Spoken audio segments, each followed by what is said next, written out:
I still remember the exact moment everyone laughed right in my face. It was at my wedding rehearsal dinner. The whole room went quiet for a second.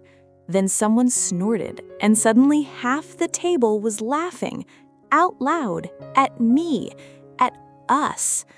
They called him the ugly boy from the village. And yeah, when I married Jake 15 years ago, people thought I'd completely lost my mind. My own mom pulled me into the bathroom and whispered, "Baby, are you sure? You're so beautiful. You could have anyone." My best friends texted me the night before the wedding saying, "Girl, don't do this. You're throwing your life away." It hurt so bad, I almost called the whole thing off. But here's what nobody, not one single person, saw coming. 15 years later, that same ugly boy walked the red carpet with me. Cameras flashing, thousands of people screaming his name, the whole world watching. And what happened next? It still makes my hands shake just thinking about it. My name is Lisa Thompson. I grew up just outside Chicago, one of those small towns where everybody knows your business and loves to talk about it. I was 22, chasing acting dreams that kept falling apart. I was waitressing, going to audition after audition, coming home every night exhausted and wondering if I was kidding myself. Then one summer, my best friend dragged me to this tiny village festival about 2 hours away. Cornfields everywhere, bonfire smoke in the air, country music playing soft. That's where I met him, Jake. He wasn't tall or built or movie star handsome. His smile was a little crooked from an accident when he was a kid. He had scars on his hands from working on the family farm. Quiet guy, wore old flannel shirts and boots covered in dirt. But when he looked at me, it was different. He didn't try to act cool. He just asked if I wanted to sit by the fire with him. We ended up walking out to the edge of the cornfield, laying on an old blanket from his truck, and talking until the stars came out. He told me about his mom who passed when he was little, how he used to write her little stories every night. He listened to me cry about my failed auditions like it actually mattered to him. For the first time in years, I felt seen, really seen. We started dating. Every weekend, I'd drive out there. We'd sit on his old porch swing, drink sweet tea, watch the fireflies, and he'd read me pages from his notebook. He wrote beautiful things, but I never thought much of it, just cute little dreams from a farm boy. But the world, they hated it. My cousin looked me dead in the eyes at Thanksgiving and said, "Lisa, he doesn't match you. You're going to regret this." I cried in my car so many nights, wondering if they were right. Was I crazy? Was I settling? But every single time I went back to Jake, he never once made me feel small. He'd just squeeze my hand and say in that quiet voice, "I know what they're saying, Lisa, but I also know I'd rather spend one real day with you than 100 fake ones with anyone else." Simple words, but they saved me. We got married in that tiny village church, 30 people, half of them whispering. I heard my aunt say, "Poor Lisa, hope she doesn't wake up one day and realize she made the biggest mistake of her life." I almost ran. My heart was pounding so hard I could barely breathe. But then I saw Jake standing at the front, fixing his tie for the 10th time, smiling at me like I was the only thing that ever mattered in his whole world. And I walked down that aisle anyway. That was 15 years ago. We built a tiny life, moved to the city when my acting started picking up a little. He worked odd jobs, stayed up late writing in that same old notebook while I rehearsed lines.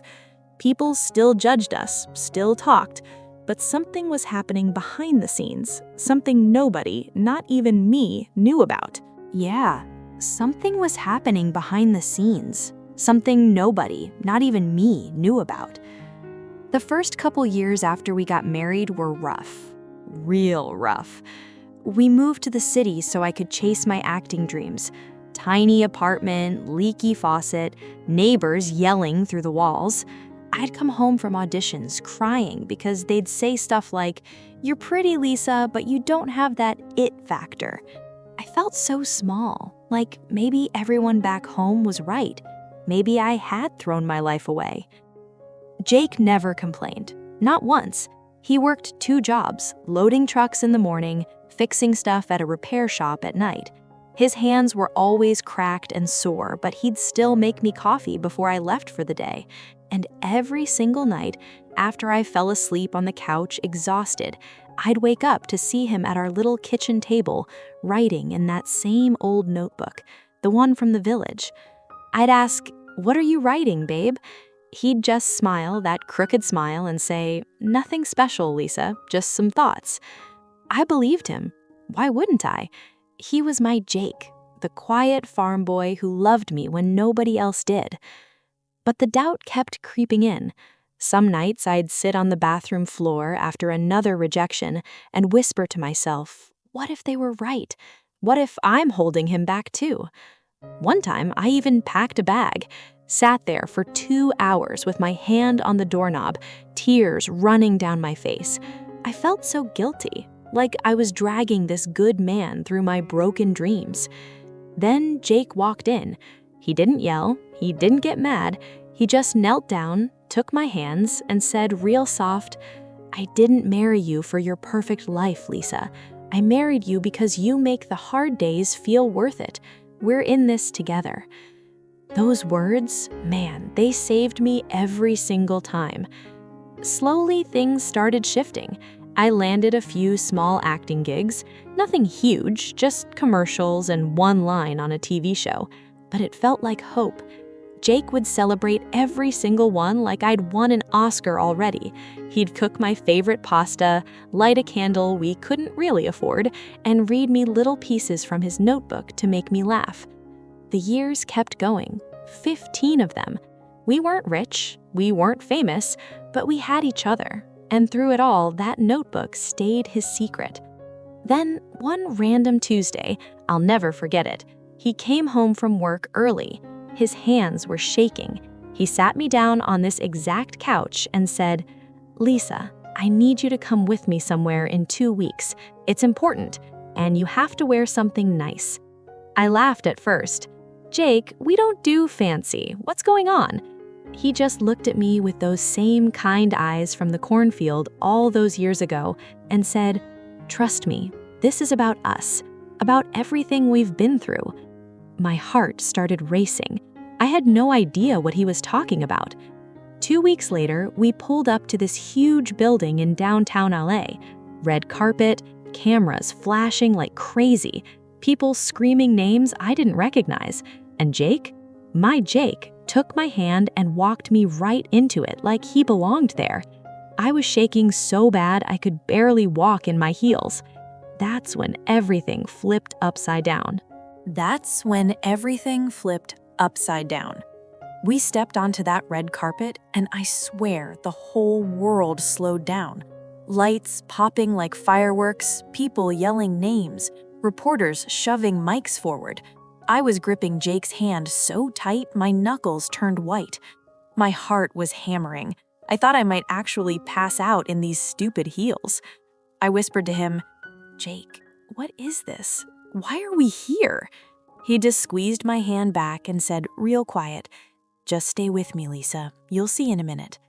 We walked past all these famous faces, actors I'd auditioned for years ago, directors whose movies I'd watched on repeat.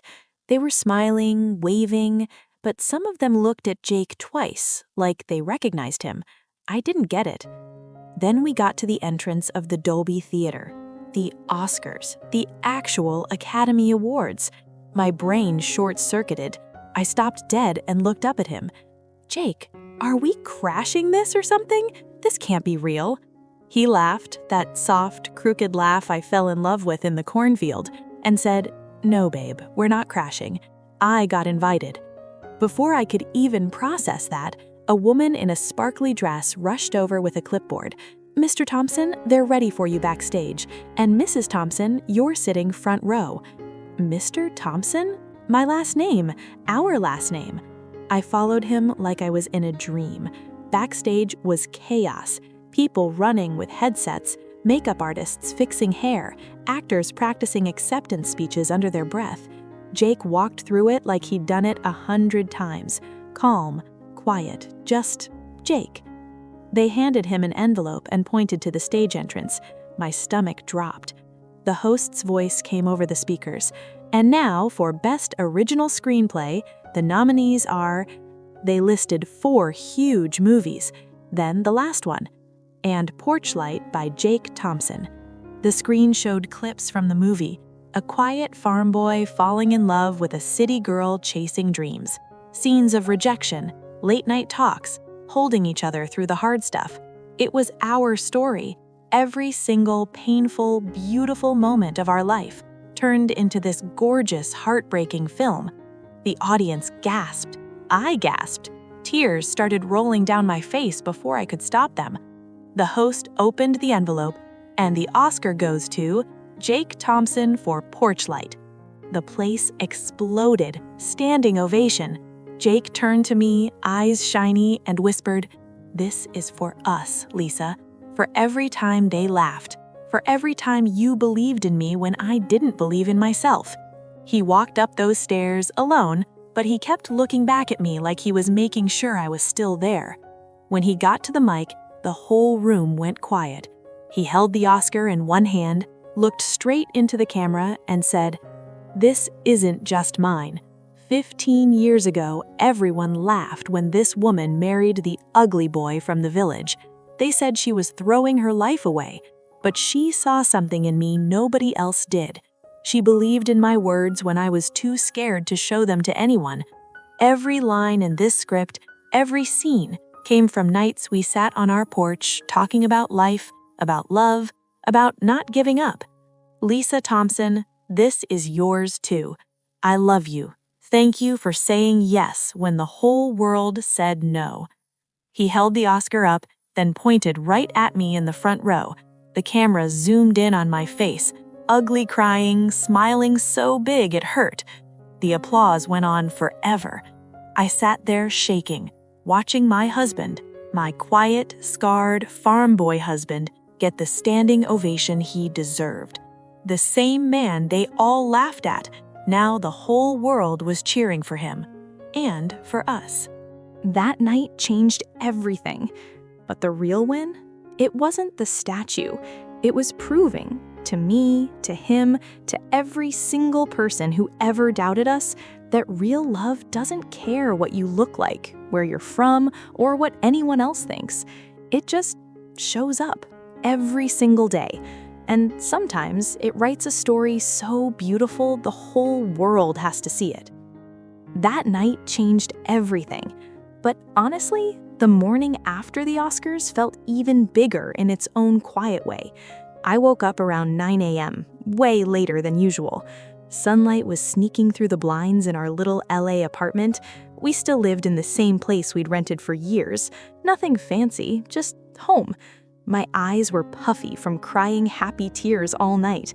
The Oscar was sitting on our coffee table like it didn't belong there, shiny gold next to Jake's old farm boots he'd worn to the after party because they're comfortable. Jake was already up. I could smell coffee and hear him humming in the kitchen, same old tune he used to hum back on the porch swing in the village. I walked out in my pajamas, hair a mess, and there he was, flipping pancakes like it was any Sunday morning. He looked over, saw my face, and just smiled that crooked smile. "Morning, movie star's wife," he said, all soft and teasing. I laughed, the kind that turns into a sob halfway through. I ran over and hugged him from behind so tight he almost dropped the spatula. "Jake, last night really happened, right? I'm not dreaming." He turned around, wiped flour off his hands on a dish towel, and cupped my face. "Yeah, babe, it happened, and you were right there with me the whole time." We sat at our tiny kitchen table, same one he'd written half that script on over the years. He poured me coffee, extra cream like I like it, and we just talked. No cameras, no fancy people, no pressure. Just us. He told me how scared he'd been to show anyone the script at first, how he'd sent it out under a fake name because he didn't want people judging it because of how he looked or where he came from, how every rejection letter felt like they were rejecting me too, because our story was in every page. But you kept believing, he said. Even when I wanted to quit, you'd read a scene and say, "This is gold, Jake, don't stop." That's why I kept going. I cried again, happy, ugly tears, because I realized something right then. I'd spent so many years thinking I was the one chasing dreams, but he'd been quietly chasing his right beside me, and he'd won the biggest award in the world because of the love we built when nobody was watching.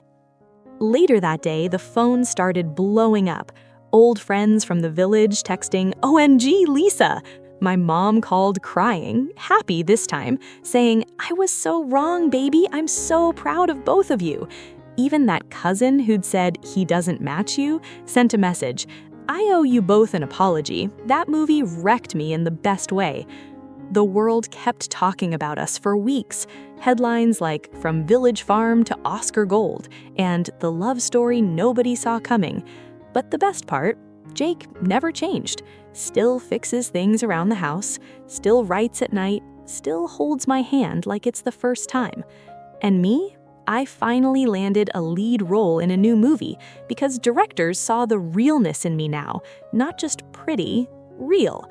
So yeah, everyone laughed when I married the ugly boy from the village, but 15 years later, he walked the red carpet with me, won the Oscar for the movie he wrote about our love story, and proved that the quiet ones, the ones nobody bets on, can end up writing the most beautiful endings. If you've made it this far, thank you, truly. This story is ours, but I shared it because I know someone out there needs to hear. Don't let the laughs stop you. Real love shows up, stays, and sometimes it wins big. Hey, before you go, just stay with me for one more minute. I've been sitting here thinking about everything I just told you. The laughs, the tears, the red carpet, the Oscar sitting on our coffee table like it's no big deal. And I realize this story isn't just about Jake and me. It's about every single person who's ever been told you're not enough. The girl who's dating someone her friends don't approve of, the guy who's writing in secret because he's scared people will laugh, the mom who's wondering if she made the right choices for her family. Anyone who's ever felt small because of how they look, where they're from, or what they don't have. If that's you right now, listen to me. The world might laugh today. They might whisper. They might even try to convince you you're wrong. But real love, the quiet, steady, show up every day kind, it doesn't need their approval. It just needs two people who choose each other over and over.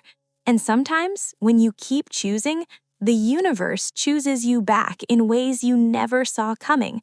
So, if this story made your heart feel a little fuller tonight, do me a favor. Drop the biggest heart you've got in the comments. Type "Quiet Love Wins" if you believe it deep down, or share one word that this story reminded you of. Maybe hope, believe, stay, whatever hit you hardest. I read every single comment, seriously, and when I see those words pop up, it reminds me why I shared this in the first place. One quick thing before we close. This whole story is inspired by real feelings, real emotions, and the kind of love I truly believe exists. But for storytelling purposes on this channel, I've shaped it as fiction with dramatic moments to make it more powerful and relatable. No real names, no real events were used. It's all crafted to hopefully give you chills, hope, and maybe a little courage. Just wanted to be super clear about that. Thank you, YouTube, for giving creators like me a place to tell stories that matter. Thank you to the whole YouTube team, the engineers, the moderators, the people behind the scenes who keep this platform alive, so voices like ours can reach people who need them. You guys make magic possible every single day. And thank you to you for sitting on your couch or in your bed or wherever you are right now listening to our little made-up but feels so real story. If Jake and Lisa Thompson can go from a cornfield blanket to a red carpet moment, then maybe, just maybe, the best parts of your story are still waiting to unfold too. Keep believing in the quiet ones. Keep choosing love even when it's hard. And never, ever let anyone's laugh be louder than your own heart. I'll see you in the next story. Sweet dreams, and thank you for being here with me tonight.